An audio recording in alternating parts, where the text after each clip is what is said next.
AutoCAD में floor 3D plan किस तरीके से बनाया जाता है। अब इसको 3D बनाने के लिए ये जो 2D प्लान है, लेकिन इसको 3D बनाने के लिए हमें करना क्या होगा। इसके लिए आपको किसी भी लाइन टूल के ऊपर जाना है और जस्ट राइट क्लिक करना है। शो टैब के ऊपर जाते हुए आपको यहाँ पे होम, इंसर्ट, ऐसे बहुत सारे टैब्स दिखाई देंगे। इसमें आपको 3D टूल्स के ऊपर क्लिक करना है ताकि आपका ये 3D टूल्स आ जाए। ठीक है, तो आप जैसे ये 3D टूल के ऊपर क्लिक करेंगे तो यहाँ पे 3D टूल्स आपको दिखाई देंगे। तो ये प्लान मैंने ऑलरेडी ऑटोकैड में मराठी और हिंदी में ये कैड किस तरीके से प्लान बनाया जाता है इसके लेक्चर बना के रखे हैं, वो जाके आप देख सकते हो। और 3D बनाने से पहले ये अगर प्लान आपको डाउनलोड करना है तो डिस्क्रिप्शन में इसकी लिंक मिल जाएगी, वहाँ से भी आप ये 2D प्लान डाउनलोड कर सकते हो ताकि आप जैसे मैं करता हूँ उसी तरीके से आप करके 3D प्लान बना सके। Let's start. अब 3D डिज़ाइन बनाने के लिए सबसे पहले आपको यहाँ व्यू पता होना चाहिए कि हम लोग कौन से व्यू में हैं। तो यहाँ पे हम लोग जाएंगे और यहाँ पे टॉप व्यू में हम लोग फिलहाल है। यहाँ से हम लोग जाएंगे आइसोमेट्रिक व्यू में, साउथ वेस्ट आइसोमेट्रिक व्यू। तो इसमें जाते ही हमें कुछ इस तरीके का हमारा डैशबोर्ड दिखाई देगा। अब 3D वर्क करने से पहले कुछ शॉर्टकट की आपको बता देता हूँ। कीबोर्ड पे जैसे ही आप शिफ्ट और बीच वाला स्क्रॉल बटन आप प्रेस करोगे तो यहाँ से आप इसको स्क्रॉल भी कर सकते हो, यानी कि घुमा सकते हो। नहीं तो आप यहाँ पे जाएंगे तो यहाँ पे एक टूल है, देखो ऑर्बिट। इसके ऊपर क्लिक करते हुए भी आप इस प्लान को ऑर्बिट कर सकते हैं। और फिर से टॉप व्यू में जाने के लिए आपको एस्केप दबाना होगा और यहाँ पे टॉप व्यू पे क्लिक करना होगा। और फिर से आइसोमेट्रिक व्यू जाने के लिए एक तो यहाँ से जाइए, नहीं तो इस टूल के ऊपर क्लिक करते हुए, यानी कि ऑर्बिट टूल के ऊपर क्लिक करते हुए इसको ऑर्बिट कर दीजिए।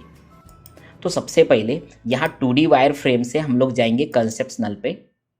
और जैसे कंसेप्शनल पे जाएंगे तो इस तरीके का हमारा 2D डैश दिखेगा। लेकिन 3D बनाने से पहले एक बात ध्यान में रहे, आपको इसकी लेयर बनानी होगी। लेयर बनाने के लिए मैं क्लिक कर देता हूँ लेयर प्रॉपर्टी में और नई लेयर यहाँ बना देता हूँ जिसका नाम होगा 3D वॉल। ठीक है, और यहाँ जैसे मैं इस वॉल के ऊपर क्लिक कर देता हूँ यहाँ पे, और यही लेयर मेरी यहाँ पे सिलेक्ट करना है, देखो। ठीक है, अब इसमें ही हमें ये वॉल बनानी है। तो उसके लिए फिर से 3D टूल्स के ऊपर जाऊँगा और यहाँ पे देखिए प्रेस पुल नाम का ऑप्शन है, इस ऑप्शन के ऊपर क्लिक करना है और यहाँ से आपको यहाँ पे जूम करना है। जैसे कोई वॉल दिखे तो यहाँ से क्लिक करके ऊपर लेना है। जैसे कि मेरा मीटर का प्लान है तो मैं यहाँ 3 मीटर ले लेता हूँ, तो ये 3 मीटर की हमारी वॉल आ गई। अब देखिए यहाँ पे भी हमें लेना है, तो ये भी वॉल हम लोग यहाँ से 3 मीटर का ले सकते हैं। लेकिन 3D करते वक्त ये अनवांटेड जो हमारी लाइन्स है इसको हम लोग हटाने के लिए सबसे पहले लेयर में जाएंगे और यहाँ पे हम लोग जो अनवांटेड है, यहाँ पे जैसे कि यहाँ पे 2D टेक्स्ट है उसको हटा दिया मैंने, और यहाँ पे विंडोज़ है उसको हटा दिया, और यहाँ पे डोर है उसको भी हटा दिया। आप चाहे तो डोर हटा सकते हो, रख सकते हो, चाहे तो विंडो हटा सकते हो, रख सकते हो। जो भी चीज़ आपको रखना है वो रख भी सकते हो। मैं यहाँ पे स्टेप भी इसकी हटा देता हूँ, देखिए स्टेप भी हटा दी। 3D टूल के ऊपर क्लिक करते हुए प्रेस पुल के ऊपर क्लिक करना है और यहाँ से 3D 3 मीटर का एंटर करना है।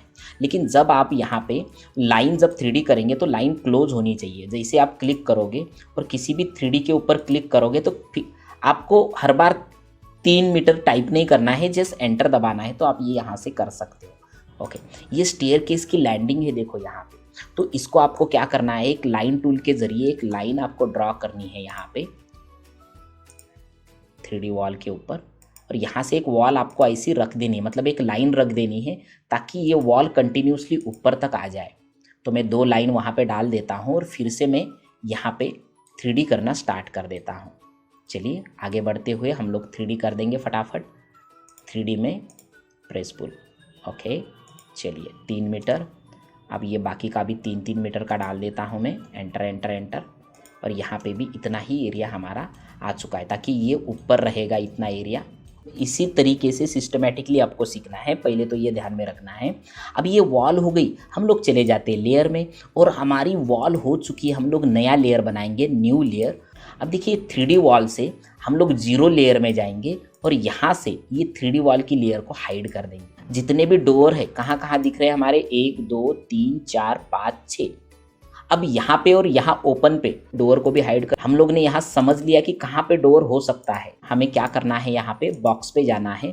तो यहाँ पे डोर है इसका, तो यहाँ पे क्लिक करते हुए ये जो डोर है इसकी भी मैं 2D यहाँ पे डाल देता हूँ, देखो कुछ इस तरीके की, और इसको ऊपर 0.90 दे देता हूँ। अब कहाँ डोर है, यहाँ पे भी डोर है, देखो कुछ इस तरीके का, और 0.90। यहाँ पे ओपनिंग डोर है तो यहाँ पे भी मैं ले लेता हूँ 0.90, और यहाँ पे भी डोर है, तो इसी तरीके से आपको करना है 0.90। और ये सारी वॉल को आपको सिलेक्ट कर देना है कुछ इस तरीके से, और आपको जाना है 3D मूव टूल पे। क्लिक करते हुए 3D मूव टूल के ऊपर क्लिक करना है, और यहाँ पे ये 3D मूव को क्लिक करते हुए ऊपर लेके जाना है, लेकिन यहाँ पे आपको टाइप करना है 2.10। ये इस तरीके से ये ऊपर चला जाएगा और आपके 3D वॉल को अनहाइड कर देना है।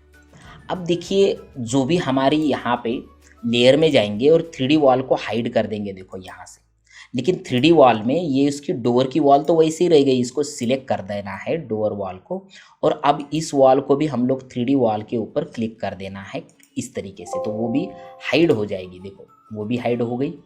अब देखिए फिर से 0 लेयर में ही है। अब काम करेंगे हम लोग विंडो में। अब विंडो में भी सेम ही करना है, आपको जाना है यहाँ पे 3D में, और फटाफट हम लोग को यहाँ बॉक्स के ज़रिए इसकी वॉल बना देनी है, 0.90 की वॉल। स्पेस दबाते जाइए, वही आपको रिपीट करते जाएगा, स्पेस दबाते जाइए, वही टूल फिर से एक्टिव होते जाएगा। देखो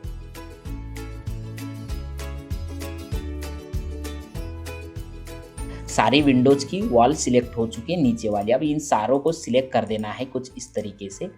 अब इसमें किचन की वॉल और WC की वॉल ये M स्पेस करके मूव कर देता हूँ, डायरेक्ट 2.10 मूव कर देता हूँ, लेकिन बाकी बची हुई सारी वॉल जो है विंडो की उसको मैं कॉपी कर देता हूँ। क्लिक कर देता हूँ कॉपी के ऊपर, और कहीं पे भी क्लिक करते हुए अप साइड में यानी कि Z एक्सेस में लेके जाता हूँ, जिसकी कॉपी होगी 2.10।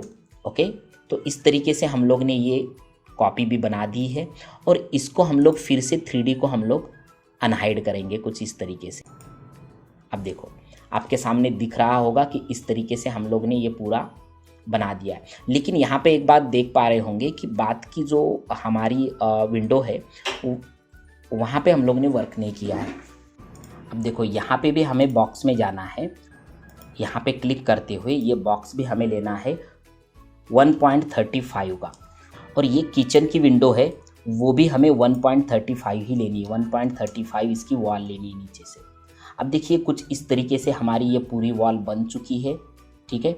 अब देखिए ये पूरी वॉल में यहाँ लाइन लाइन लाइन सेगमेंट दिख रहा होगा आपको, लेकिन ये सेगमेंट आना नहीं चाहिए।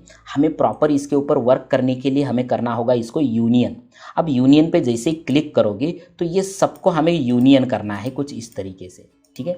अब सिलेक्ट करने के लिए मैं यहाँ से सारी चीज़ें सिलेक्ट कर देता हूँ और कीबोर्ड पे एंटर दबा देता हूँ, तो देखो ये सारी यूनियन हो चुकी है। अब यूनियन के लिए क्लिक करते हुए बची हुई सारी चीज़ें आप सिलेक्ट कर सकते हो कुछ इस तरीके से, और ये सारी जो वॉल्स है, जो सारी वॉल को यूनियन करने के लिए इस वॉल को सिलेक्ट करते रहना है। देखिए यहाँ पे भी एक वॉल बची है, ये भी सिलेक्ट कर देता हूँ और एंटर कर देना है। ये लेने से ये होगा कि इसमें कोई भी सेगमेंट या लाइन नहीं दिखेगी। इसी वॉल को कॉपी कर देंगे हम लोग, यहाँ से सिलेक्ट करते हुए CO स्पेस यानी कि कॉपी करते हुए हम लोग इसको यहाँ पे लेके आएंगे। अब देखिए ये वॉल जैसी की वैसी यहाँ पे आ चुकी है, देखो। अब देखो ये फ्लोर प्लान यहाँ पे आ चुका है। अब देखिए इसमें कुछ बेसिक वॉल है जो कि हमें फुलफिल करनी है, या इस वॉल को हम लोग प्रेस पुल के ऊपर जाते हैं और यहाँ से ये वॉल ले लेते हैं 3 की, ओके, और ये भी ले लेते हैं 3 की।